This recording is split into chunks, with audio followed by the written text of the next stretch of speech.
Ladies and gentlemen, Cedric Kushner Promotions in association with Top Rank Incorporated, the Miccosukee Indian Gaming, HBO Sports, and Budweiser, the undisputed, undefeated king of beers, This Bud's For You, presents the Network of Champions main event of the evening, 12 rounds for the WBC Super Bantamweight Championship of the world.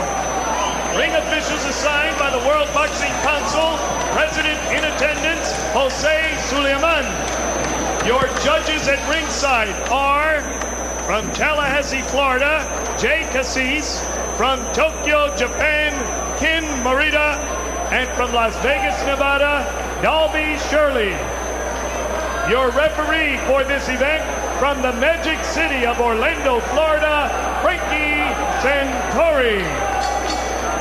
Introducing now the principals first in the blue corner to my right, wearing the silver sequin trunks with gold trim, weighing in at 130 pounds, his professional record, 25 victories, 2 defeats, 1 draw, and 20 wins coming by way of knockout. El Hijo de Puerto Rico, now boxing out of Gary, Indiana, the current WBU Super Featherweight Champion and challenger, Angel El Diablo Manfredy. Manfredy. His opponent in the red corner, wearing red trunks with blue and white trim, also weighing 130 pounds. He is undefeated in 18 professional bouts with 14 wins coming by way of knockout, originally from Grand Rapids, Michigan, and now boxing out of Las Vegas, Nevada, the WBC Super Bantamweight Champion of the world, Pretty Boy Floyd Mayweather. 12 rounds for the WBC Super Bantamweight Championship of the world.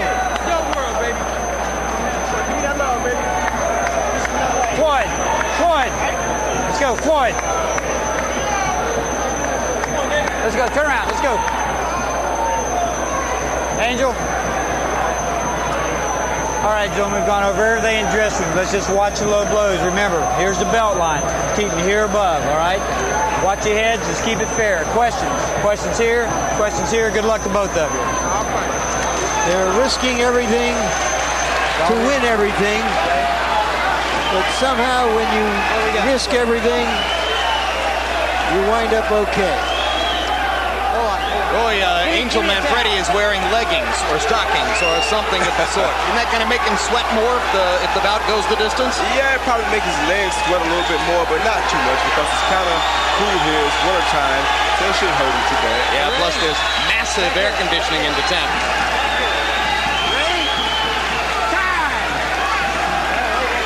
Referee is Frank Santori.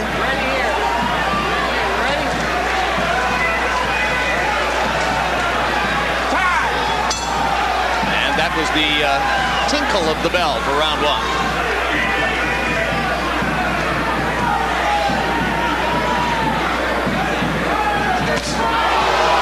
Right hand lead lands from Mayweather, countering over Manfredy's jab.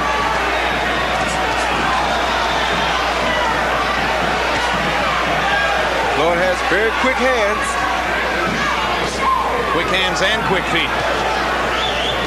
He punches you and then poof, he's gone.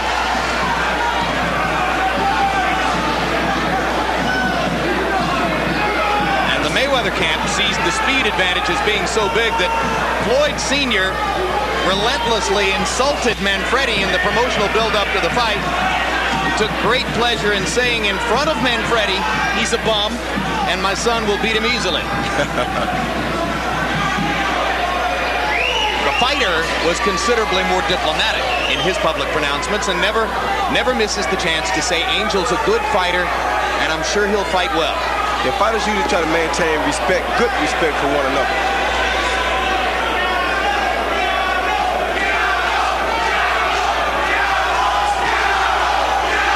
Already you've picked picked up a key element of the Mayweather plan.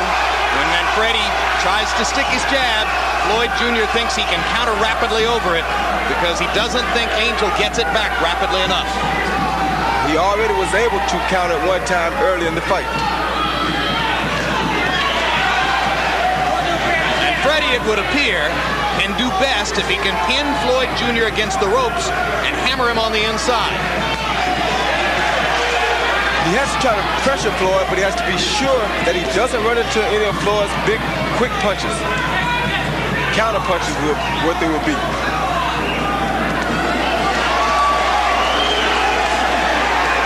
And Manfredy trying to get to the body as he momentarily flashes Mayweather to the ropes.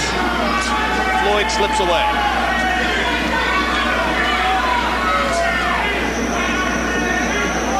Mayweather starting to flick his jab.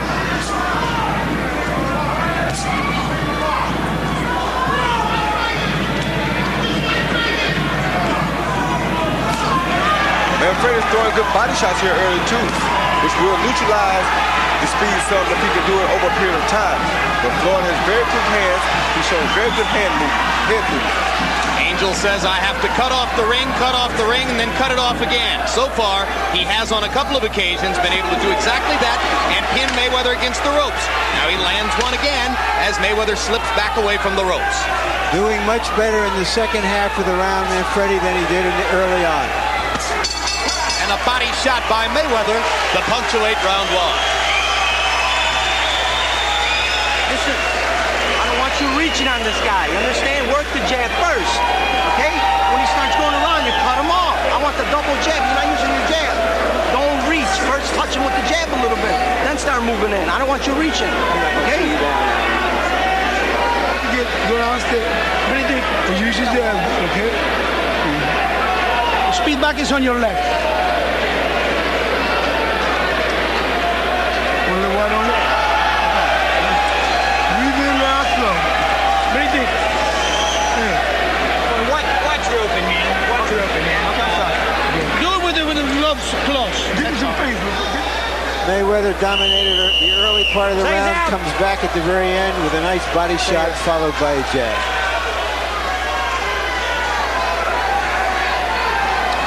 Incidentally, if you ever want a spectacular silver pair of boxing trunks like those worn by Angel Manfredy, you can get them from a woman in New York of Puerto Rican extraction named Margarita Santiago. She does the trunks for Lou Duval and for Manfredy, and also has done some work for Lennox Lewis at times. The little wings on Angel's trunks are the best touch I've seen. But they're not going to give him speed. Good right hand by Mayweather. And he follows it up by following straight up the middle with another right hand lead. Left hook lands for Mayweather, and he's gone right up the middle through Manfredy's guard. Manfredy trying to find him so that he can cut off the ring and try to hammer him to the body as he was able to do in the latter stages of round one. Yeah, and Mayweather turned southpaw momentarily. Didn't fool Manfredy at all. He came in with a straight right hand. This is the pace that Manfredy needs to make Mayweather fight.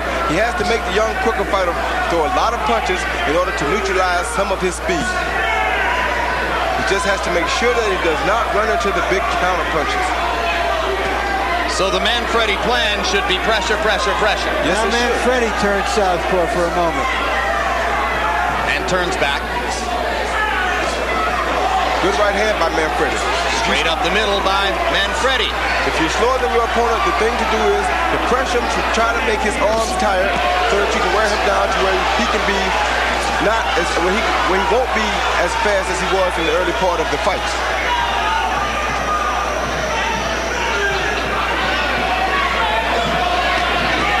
Right hand lead lands for Manfredy, and he comes back with a hammering left hook to the body.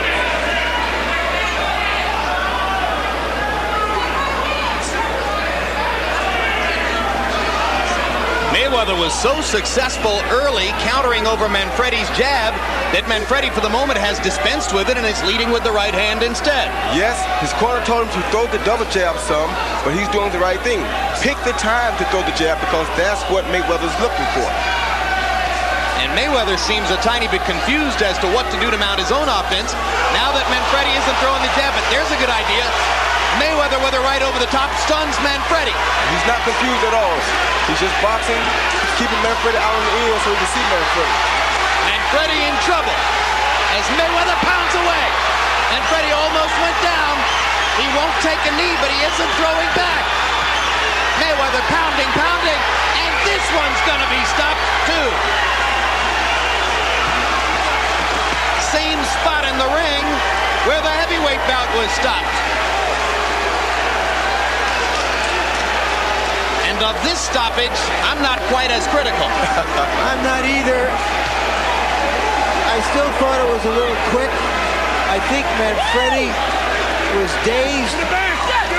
He should have taken a knee, pulled himself together, maybe too proud to do that. That's usually what happens with a champion. Much too proud to go down unforcefully. He seemed at a moment even to consider going down, and pulled himself back up. And the difference here in the stoppage, guys, to me is that unlike Tua, Mayweather was landing virtually every punch in the rally.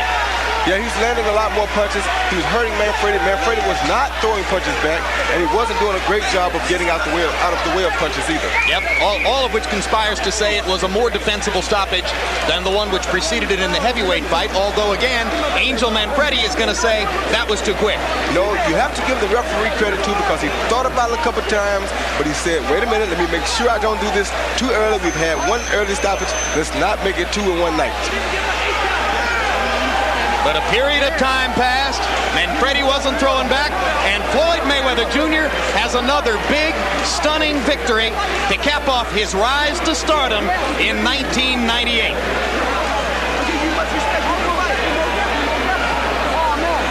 And with yet another nod to Roy Jones and Shane Mosley and what they both accomplished this year, there, in the eyes of many, is your fighter of the year for 98, Floyd Mayweather Jr. That's real bullshit. That's bullshit. I think he's had a terrific year.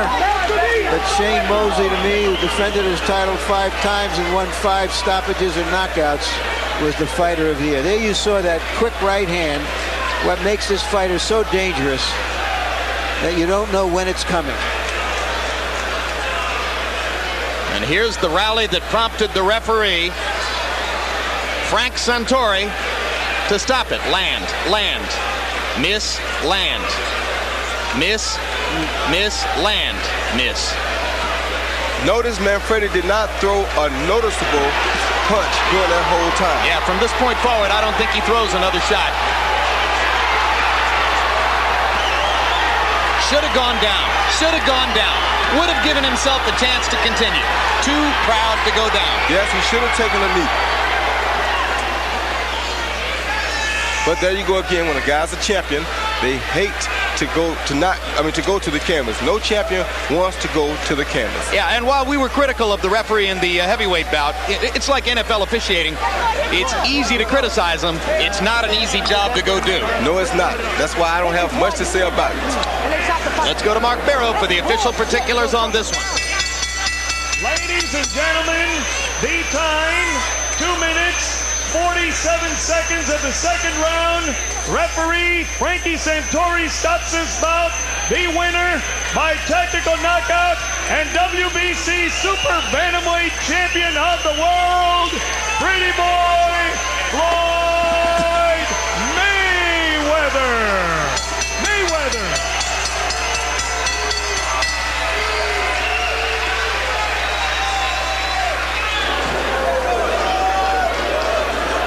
And there you can see Angel Manfredy telling the referee what he thinks of the stoppage, which has given him the 3rd loss of his career and has allowed Floyd Mayweather Jr. to retain his world 130-pound title.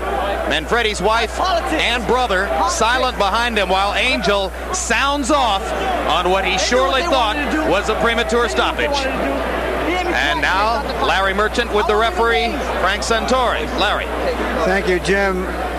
Frank, you describe why you felt the fight should be stopped when you did. Manfredy was taking punishment and was not answering back. I will if Manfredy or a fighter's taking punishment, I'll ask him or I'll tell him, said, you've got to fight back, and I'll tell them in the dressing room they need to respond to my command. When they don't respond, he didn't throw any punches back, and we were concerned with the fighter's safety, and I just felt that he wasn't in any shape to protect himself. Are you saying you said something to him during this barrage about? Yes, sir. When I get close to a fighter, I'll say, Angel, you've got to fight back. I'll tell him, but right there I said, Angel, you've got to fight back, and he didn't respond. In the first fight, the referee said that he had told the fighters, if you're in trouble like that, take a knee and get yourself a rest. Did you say anything to these fighters? Or if Manfredy had taken a knee to give himself a chance to recover, would you have allowed the fight to go on? Yes, I would have. If he would have gone to a knee and taken a knockdown, it would have given him a chance to recuperate. He'd have gotten an 8 count. As you know, there's no standing 8 counts under the universal rules and under Florida rules and WBC rules. If he had gone to a knee and taken it, it would have shown ring generalship, showed that he was in command of his facilities, and I would have let the fight go. But as it was, he didn't respond. Thank you very much, Frank. You're welcome. Thank you. All right, Jim, let's see if we can get Floyd Mayweather Jr. in here. No, first we're going to go back to you and then try to corral this fighter. All right, thanks very much. Well, Roy, a less compelling case for a rematch here, although it could be a consideration. Yeah, it could be a consideration because I'm sure that Angel will look at the tape and he'll decide that, you know what, I should have taken a knee. That would have been the smartest thing for Angel Manfredy to do at that particular time, because you can't blame the referee this time. The kid did not throw a convincing punch within about a 10-second span. He had to do what he had to do. All right, let's go back to Larry Merchant with Floyd Mayweather Jr. Congratulations, Floyd. Did you think that he was defenseless on the ropes when you were pummeling him? Well, I won't say I was pummeling. I'll just say I was throwing some combinations and he wasn't responding back. But first of all, I want to thank God, thank the Mayweather family, thank my grandmother, my best friend Sean, and my girlfriend Melissa Brim for all supporting me. Did you hear the referee say in there, you have to punch back to Manfredy? Well, when we was in the dressing room, he said, if you're throwing combinations and throwing a lot of hard shots and the guy's not coming back, I may stop the fight. He said if Manfredy was doing the same to me, he would have stopped the fight. So I feel it was a good stoppage, but I feel Manfredy's a very, very good fighter. He's tough, he's strong, and he's dedicated to the sport of boxing. He got you a couple of times in there. Were your thoughts that this might go longer, or did you have any premonition that you could hurt him that quickly? Well, a lot of people don't believe in my knockout power. You got to realize, out of 18 fights, I had 14 knockouts. But I just took my time, relaxed, and stayed focused. And I seen the open the shot, so I took it, and that's the shot that hurt him. So I threw combinations. And, all right, we're going to try to show you the punch that hurt him, and then how you finish it. Describe what you see. See, right there, a right hand that shook him up. Throwing combinations, uppercuts. He's not doing nothing. Look, I'm steady throwing shots. He's not coming back with nothing. And right there, open shot. I'm still throwing shots. Look, he's not coming back with nothing. Look. You like that fighter in the red trunks? I like all fighters, man. I give respect to any fighter that get in and give up a good fight, and Manfredy's a very good fighter. All right, you have quickly established yourself in many people's eyes as the best junior lightweight now out there. What are your immediate goals? Who would you like to fight? I would like to fight the best they got out there in the 130-pound weight class. I mean, whoever they want me to fight, I'll fight. I'm willing to fight any 130-pounder. Just talk it over with my promoter, Bob Arum, and talk to my dad, and we'll set the fight up. Hopefully we can come on HBO and fight. So you're not thinking yet that you have to move up in weight. Obviously you're tall enough to go up at least to a full lightweight, but that's a way away.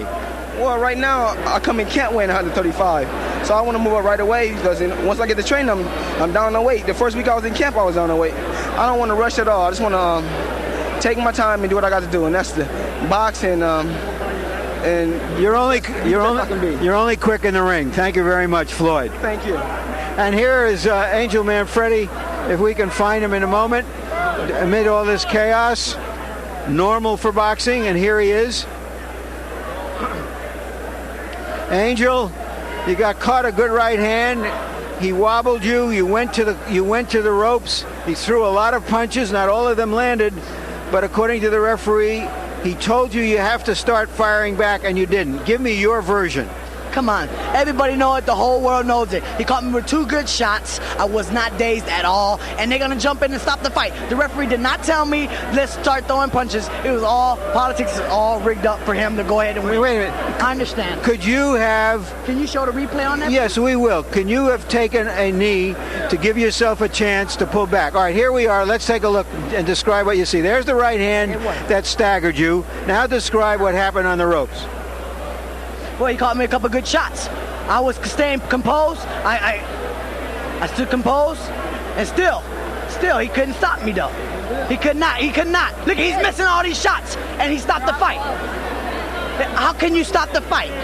Gotti did more than that, and they didn't stop the fight. That's not supposed to happen in true championship fights. Are you saying that Gatti hit you hard at some times? Yes, most definitely. It was competitive. We're both hitting each other. That's what the fight game's about. Mayweather hit me 2 good times, and then a lot of times it grazed a couple shots. I stood composed. I put my hands up, but he did not hurt me. Why didn't you fire back? Because I stood composed. I took my time. I was waiting for the openings. But he did not hurt me in there. I don't know why they stopped the fight so weak like that. It wasn't even right. It wasn't a championship fight like a championship fight is supposed to be. Knock me out to win the fight, please. Thank you very much, Angel. So, the prediction you heard before the fight was from Floyd Mayweather Sr. that this would be a walk in the park. And indeed it was for Floyd Mayweather Jr. As far as David Tua is concerned,